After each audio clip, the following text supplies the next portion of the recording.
अस्सलाम वालेकुम, welcome to my YouTube channel home tutors. आज हम बहुत ही अहम ऑर्गन पेंक्रियास के बारे में बात करेंगे और उससे रिलेटेड आम बीमारी डायबिटीज मेलिटाइटिस यानी शुगर के बारे में बात करेंगे। इस लेक्चर में हम देखेंगे कि पेंक्रियास क्या होता है, उसके फंक्शंस क्या हैं, उसके डिफरेंट पार्ट कौन से हैं और उसकी लोकेशन क्या है।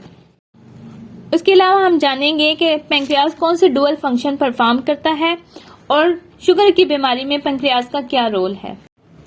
पेंक्रियास को उर्दू में लबलबा कहते हैं। ये पेट में मौजूद होता है। जो खुराक हम खाते हैं ये उसे फ्यूल की शक्ल में कन्वर्ट करके बॉडी सेल्स को देता है, जिससे हमें तवानाई मिलती है। इसके अलावा ये हमारे खून में शुगर के लेवल को भी मतवाजन रखता है। इसकी अगर लोकेशन की बात की जाए तो ये हमारे मैदे के पीछे और हमारी रीढ़ की हड्डी के आगे वाक़ होता है। जहाँ पेंक्रियास का हेड होता है वहाँ स्मॉल इंटेस्टाइन का पहला हिस्सा ड्यूडिनम होता है। पेंक्रियास अपना पेंक्रियाटिक जूस पेंक्रियाटिक डक्ट के जरिए से ड्यूडिनम में भेजता है। इसके अगर पार्ट्स की बात की जाए तो इसके 4 हिस्से होते हैं। सबसे बड़ा हिस्सा हेड होता है जो कि ड्यूडिनम के साथ होता है। दूसरा हिस्सा नेक जो कि हेड और बॉडी के दरमियान होता है। इसका तीसरा हिस्सा है बॉडी जो कि नेक और टेल के दरमियान होता है, जबकि चौथा हिस्सा पेंक्रियास की टेल है जो कि पतला सिरा होता है और पेट के बाएं जानिब तिली के पास वाक़ होता है। पेंक्रियास डुअल फंक्शन परफॉर्म करता है, इसलिए इसे हेटेरोक्राइन कहते हैं। इसके 2 पार्ट हैं, एक एक्सोक्राइन पार्ट और एक एंडोक्राइन।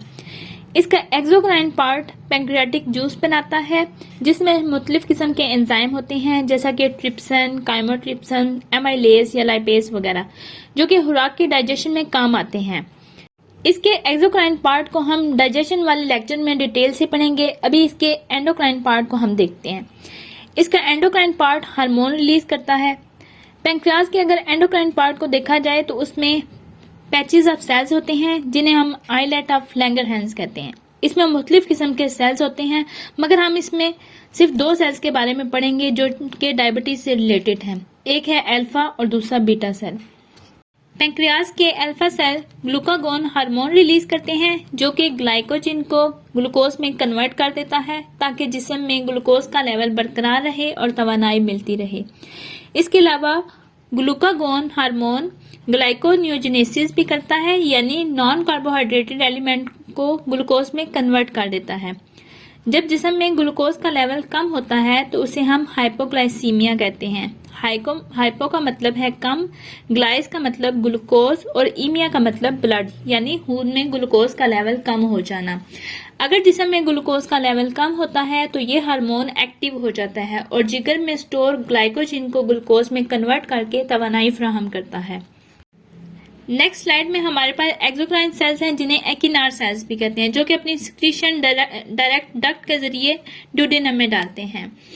दरमियान में अल्फा सेल्स हैं जो कि ग्लूकागोन रिलीज करते हैं। इसके अलावा बीटा सेल्स जो कि इंसुलिन सिक्रीट करते हैं। इसके अलावा यहाँ डेल्टा सेल्स भी हैं जिनको एफ सेल्स भी कहते हैं। ये सोमैटोस्टेटिन रिलीज करते हैं। अब देखते हैं बीटा सेल्स को। बीटा सेल्स बहुत ही अहम हार्मोन को रिलीज करता है जिसका नाम तकरीबन सभी ने सुना हुआ है। ये इंसुलिन रिलीज करते हैं। जब खून में ग्लूकोज का लेवल बढ़ जाता है तो इंसुलिन रिलीज होती है। इंसुलिन ब्लड शुगर लेवल को कम कर देती है।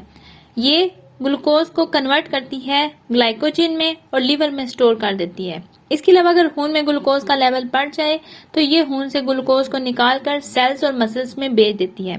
खून में ग्लूकोज के लेवल के बढ़ जाने को हाइपरग्लाइसीमिया कहते हैं। इसमें हाइपर का मतलब है ज्यादा, ग्लाइस का मतलब ग्लूकोज और ईमिया का मतलब खून, यानी खून में ग्लूकोज का बढ़ जाना। अल्फा और बीटा सेल्स दोनों एक दूसरे के एंटी काम करते हैं। इसके अलावा ये लिपिड्स और प्रोटीन की सिंथेसिस भी करते हैं। अब हम डायबिटीज मेलिटाइटिस के बारे में बात करते हैं। ये बहुत कॉमन डिजीज है।